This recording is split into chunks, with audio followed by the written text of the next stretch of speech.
கோவில்பட்டி பகுதியை சார்ந்திருக்கக்கூடிய சகோதர சகோதரிகளே, ஊடகத்துறையை சார்ந்த நண்பர்களே, உங்கள் அத்தனை பேருக்கும் என்னுடைய வணக்கத்தை தெரிவித்துக் கொள்கிறேன். நீண்ட நாளாக பழுதடைந்திருந்த இந்த சந்தை மக்களுடைய கோரிக்கையை ஏற்று நம்முடைய அமைச்சர் அவர்களும் நம்முடைய முதலமைச்சர் அவர்களும் இந்த பழுதடைந்த கட்டடத்தை இடித்துவிட்டு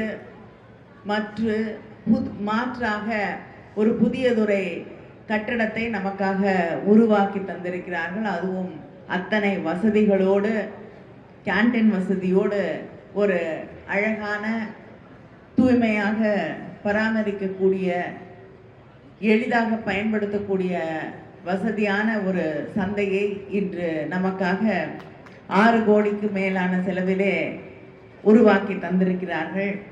அது மட்டும் இல்லாமல் இன்று இங்கே வந்திருக்கக்கூடிய அமைச்சர் அவர்கள் திருச்செந்தூரில் புதிய அலுவலக கட்டிடம், கன்னியாகுமரி மாவட்டத்திலே பேருந்து நிலையம், சுகாதார நிலையம், தென்காசி மாவட்டத்திலே நகராட்சி வார சந்தை, அது மட்டும் இல்லாமல் கோவில்பட்டியிலேயே புதிய நூலக கட்டிடம், பெருமாள் கோயில் அருகிலும் ஒரு புதிய நூலக கட்டிடம், புதிய உணவு தானிய கிட்டங்கி கட்டிடம், கோவில்பட்டி பார்வை குறைபாடு உள்ளோருக்கான குறுந்தொழில்கள் குழும கட்டிடம் என்று பல்வேறு நம்முடைய ஆட்சியிலே நம்முடைய முதலமைச்சர் அவர்கள் மக்களுக்காக தந்திருக்கக்கூடிய, நிறைவேற்றி தந்திருக்கக்கூடிய பல்வேறு பணிகளை இன்று திறந்து வைத்திருக்கிறார்கள். அது மட்டும் இல்லாமல் இன்று 1,21,25,000 ரூபாய்க்கு மேலாக நலத்திட்ட உதவிகளையும் வழங்கி இருக்கிறார்கள். உங்களுக்கு நன்றாக தெரியும், நம்முடைய முதலமைச்சர் அவர்கள் ஆட்சி பொறுப்பேற்றுக் கொண்ட பிறகு ஒவ்வொரு நாளும் மக்களுக்கான திட்டங்களை தீட்டி தந்து கொண்டிருக்கிறார்கள். இங்கே இருக்கக்கூடிய சகோதரிகளுக்கு எல்லாரையும் விட இன்னும் சிறப்பாக தெரியும். ஏனென்றால் இது பெண்களின் முன்னேற்றத்திற்கான முக்கியத்துவம் தரக்கூடிய ஒரு ஆட்சி.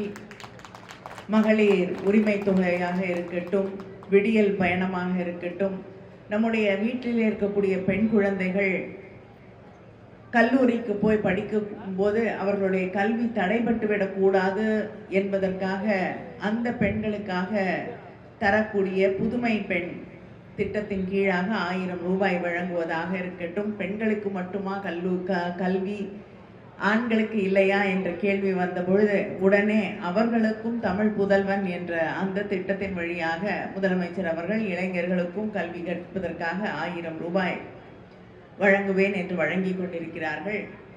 மிக சிறப்பாக, முத்தாய்ப்பாக நம்முடைய பிள்ளைகள் தொடர்ந்து முதலாக தமிழ்நாட்டிலே தான் மதிய உணவு திட்டம் என்பதை தொடங்கப்பட்டது.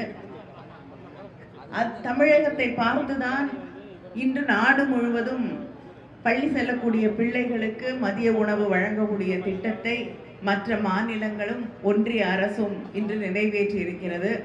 அதே போல எல்லா திட்டங்களுக்கும் முத்தாய்ப்பாய் நம்முடைய முதலமைச்சர் அவர்கள் காலை உணவு திட்டம், பள்ளிக்கூடத்திற்கு வரக்கூடிய நம்முடைய வீட்டு பிள்ளைகள் காலை உணவு வழங்கப்பட வேண்டும் என்பதற்காக காலை உணவு திட்டத்தை உருவாக்கி இன்று அது அரசு உதவி பெறக்கூடிய அரசு பள்ளிகள் மட்டுமில்லாமல் அரசு உதவி பெறக்கூடிய பள்ளிகளிலும் படிக்கக்கூடிய நம்முடைய பிள்ளைகளுக்கு காலை சிற்றுண்டியை வழங்கி கொண்டிருக்கிறார்கள். இப்படி எத்தனையோ போராட்டங்களுக்கு எதிர்த்து நின்று, உங்களுக்கு தெரியும், ஒன்றிய பட்ஜெட்டிலே தமிழ்நாடு என்ற பெயர் கூட உச்சரிக்கப்படாத அந்த நிலையிலும் ஒவ்வொரு நாளும் தமிழ் மக்களுக்காக, தமிழ்நாட்டில் இருக்கக்கூடிய மக்களுக்காக திட்டங்களை தீட்டி தந்து கொண்டிருப்பவர் தான் நம்முடைய முதலமைச்சர் அண்ணன் தளபதி அவர்கள்.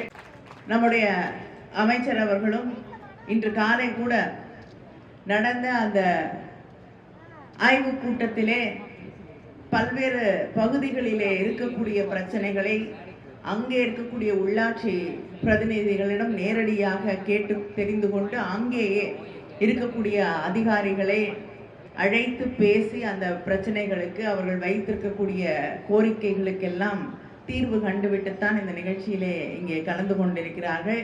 நாங்களும் நம்முடைய தொகுதியின் சார்பிலே பல்வேறு கோரிக்கைகளை வைத்திருக்கிறோம். அமைச்சர் அவர்கள் நிச்சயமாக விரைவிலே நான் 2 அமைச்சர்கள், நம்முடைய சட்டமன்ற உறுப்பினர்கள், நம்முடைய உள்ளாட்சி பிரதிநிதிகள் என்று அத்தனை பேர் வைத்திருக்கக்கூடிய கோரிக்கைகளையும் நிறைவேற்றி தருவதாக உறுதி அளித்திருக்கிறார்கள். அந்த மகிழ்ச்சியோடு அவர் இந்த கூட்டத்திலே கலந்து கொண்டதில் முடிவற்ற ஒரு மகிழ்ச்சியோடு இந்த நிகழ்ச்சிக்கு வந்திருக்கக்கூடிய அத்தனை பேருக்கும் என்னுடைய நன்றியை, வணக்கத்தை தெரிவித்துக் கொள்கிறேன்.